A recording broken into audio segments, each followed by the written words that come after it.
Assalamu alaikum. Dan uwa saurara da kyau ka ji yadda ta kaya tsakanina da wani aljani inda a ƙarshe ma ya ce min kai ɗan iska ka kama gabanka ka ji? Alaikum. Alaikum salam. Na kwana ina gajiya an tashi lafiya. Lafiya kalau alhamdulillah sai godiya. Ya ka iya tunawa da wani dattijo da Allah ya sada ni da kai ina bara ina neman taimako guzuri na ya kare ka ba ni sadaka saboda annabi ko ka manta ni. Gaskiya ba zan iya tunawa ba. To na kira ka mu gaisa na yi maka addu'a ne maka fatan alheri sabi'u mahaifanka uwa da uba in suna raye ubangiji ya raba ka da su lafiya.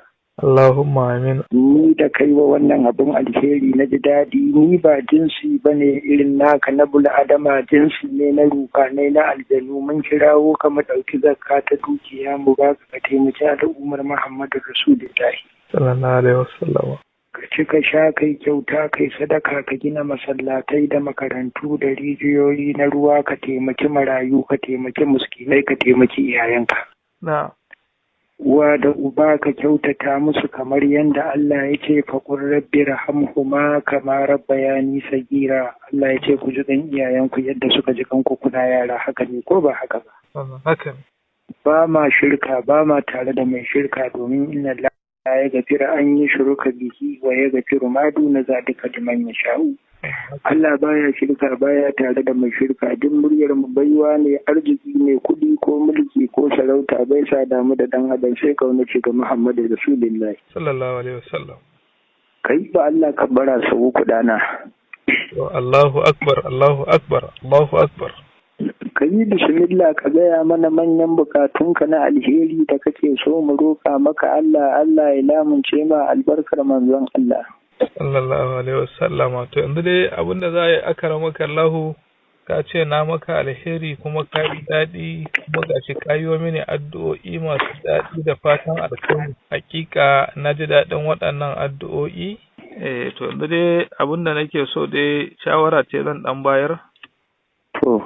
A ji tsoron Allah a ringa aikata gaskiya. Allahu akbar kabira Allahu akbar to ai dana tsoron Allah sai dai ka gaya wa wasu. Na'am to saboda kudin kuna amfani da irin wannan damar kuna zaluntar bayan Allah. To su bayan Allah ba jahilai bane ba su karatu ba duk wanda bai yi karatu ba ai kaga rayuwarsa ba ta da amfani ko a gurin Allah. Jahili ai ko na ta Allah zai. To kaga ko kuna amfani da wannan damar kuna samun jahilai din kuna yaudarar su. To ya ba za ka da Allah dan iska ka ji ka kama gaban ka yi an jima. An so a ci banza ba ta samu ba.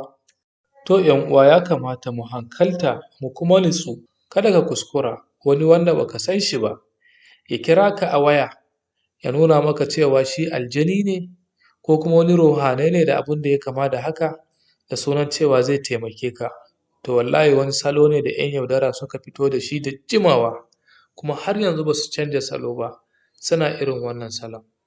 A kiyaye, Allah ya tsare mu ya kuma kare mu daga sharrinsu, su kuma Allah ya shirye su daina.